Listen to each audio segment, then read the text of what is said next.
Safir School zo'r, bolada o'zgarish katta. O'sha yerda Safir maktabi haqida tushuncha oldim. Shunaqa har xil metodlarda yangi hali Yevropa standartiga mos keladigan. Men shaxmat-shashkaga qiziqyapman, o'ynayapman. O'ynasam ham deb turadi shaxmat-shashkani ham. Ayasi ko'p gapiryapti. O'qituvchilardan xursand bo'lyapti. Sizlarni berayotgan ta'limda bizga nisbatan 80-90% yuqoriroq. Endi biz Kayfiyati juda ham zo'r. Rosa yaxshi o'qiyapman. 5 olib kelyapman har doim deydi. Keyin ashundan ko'rib qolib boraman deb turib oldi, o'zi qiziqdi. Bu Safir School'da tanlashimizdan maqsadimiz maktabda boshqaruv sistemasi, metodikalari, bolalarga yondashuvlari, o'qituvchilarga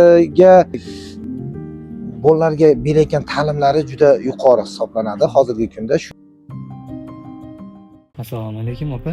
Sizga Safir School tomonidan bitta ikkita savollarimiz bor edi. Farzandingiz kelgandan keyingi undagi qaysi ijobiy o'zgarishlarni sezdingiz? Men nevaramda ijodkorlik bor edi. 1-sinfda 41-maktabga berganman. Bu paytda shu qancha yo'lasak ham qiziqish uncha bo'lmadi. Matematikadan, ona tilidan o'qishdan anchagina orqada qoldim. Men endi o'zim o'qituvchiman.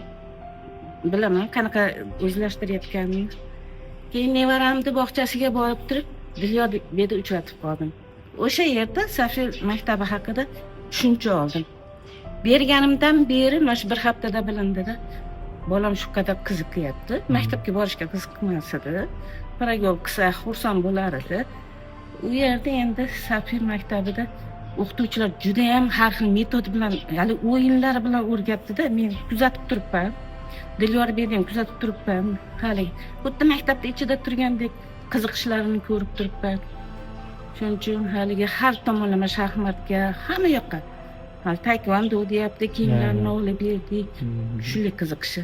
Matematikadan mana oldinga chiqib oldi. O'qish savodxonligi ham zo'r. Har tomonlama menga yoqyapti haligi o'zida qiziqish. Biz ozgina endi yordam beryapmiz. Safir School'da berilayotgan ta'lim qanday baholaysiz? A'lo darajada. Chunki shunaqa har xil metodlarda yangi hali Yevropa standartiga mos keladigan haqiqatda o'zlari fikrlaydigan darajada anaqa dars berishyapti. Safir School'ni tanlashingizga nima sababchi bo'lgan? Bolamda iqtidor borligini bilardim, qobiliyat borligini bilardim. Shu bolamni shunaqa joyda o'qitishni orzu qilyaptdim-da. Men o'sha ko'nglimdagidek gaplarni gapirganim uchun Dilyordek o'sha boshida tanishganimizda shunday anaqa qildim, tanladim-da shuni. Men xudo xolasa hamma nevaralarimga shu o'qitmoqchiman. 3 ta o'g'lim bor, o'qita olmaganman vaqtida.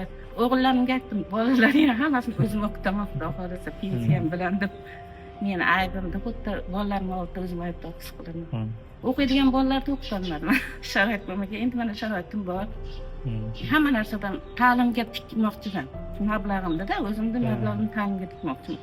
Masalan, qiziqmayman, uy joy boshqa narsalarga, hech narsaga endi mana faqat o'g'lim yaxshi, nevaram yaxshi o'qisa bo'ldi.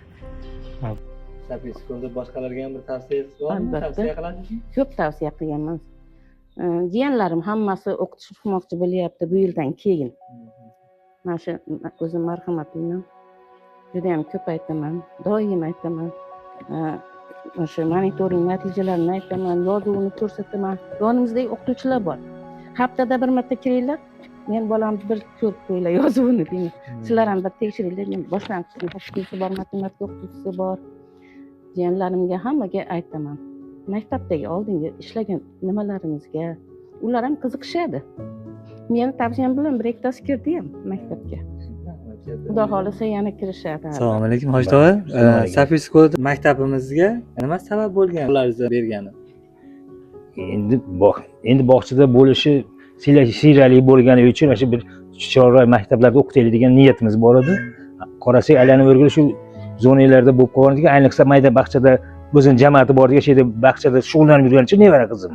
Ashida bola ochilyapti degan uchun o'shanda bir yo'li bo'l ikkalasini shu yoqqa berdikda. Shunisi uchun ta'limni o'qituvchilarimiz hali muomalasi, bunday anaqasi el atrofida sizlarga qanaqa bu o'zingizlarga yoqqan taraf bormi? Hammasini doimo o'zinglar kuzatib, nazorat qilib bizga aloqada turamizda nima orqali telefon orqali jo'natib turasizlar, shuni ko'ramiz, bo'layotgan nimalarni o'zlari bilan ham suhbatda bo'lganmiz. Har biri o'ziga yarasha oqila qizlar ekan, yigitlar ham mana o'zimiz ularni ko'rdik. Ularni ilmlarini gap so'zlardan bildikda, endi to'g'ri tushunganimizda aytsangiz, bir yaxshi o'qigan odamni insonni Farzandingiz maktabga borish kayfiyati qanday? endi xudo xohlasa qiziqadi. Qolishdi deyishmaydi amali, juda qiziqadi.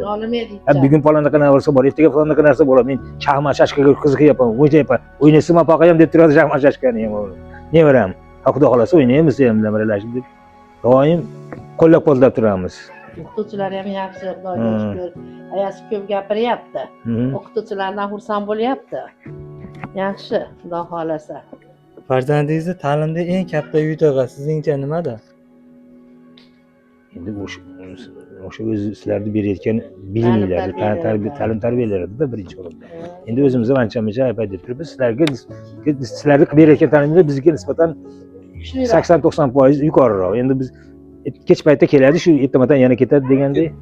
Assalomu alaykum opa. Maktab Safir School tomonidan ikkita savollarimiz bor edi. Farzandingiz maktabga borish kayfiyati qanday? Kayfiyati juda ham zo'r. Rosa yaxshi o'qiyapman, 5 olib kelyapman har doim deydi. O'zim ham har doim постоянный dars qildirishga harakat qilaman har doim. Sizningcha farzandingizga qaysi fan yoki qaysi dars eng foydali bo'lyapti? Hamma fandan yaxshi o'qiyapman deb unaqa qiziqadi, hamma fanga kitob o'qiydi kelib. Ingliz tilidan unaqa qiladi. Safir Schoolni tanlashingizga nima sabab bo'lgan? O'zi qiziqdi. O'zi qiziqib boraman deb turib oldi, lekin olib bordik. Ana shu nimaga qatnashaman deb, olimpiadaga qatnashaman deb turib oldi o'zi. Bitta sinfdoshi o'qiydi, Alisher degan. Ana shu bolani ayasi gruppaga tashlagan ekan, olimpiada bo'ladi deb. Videolar.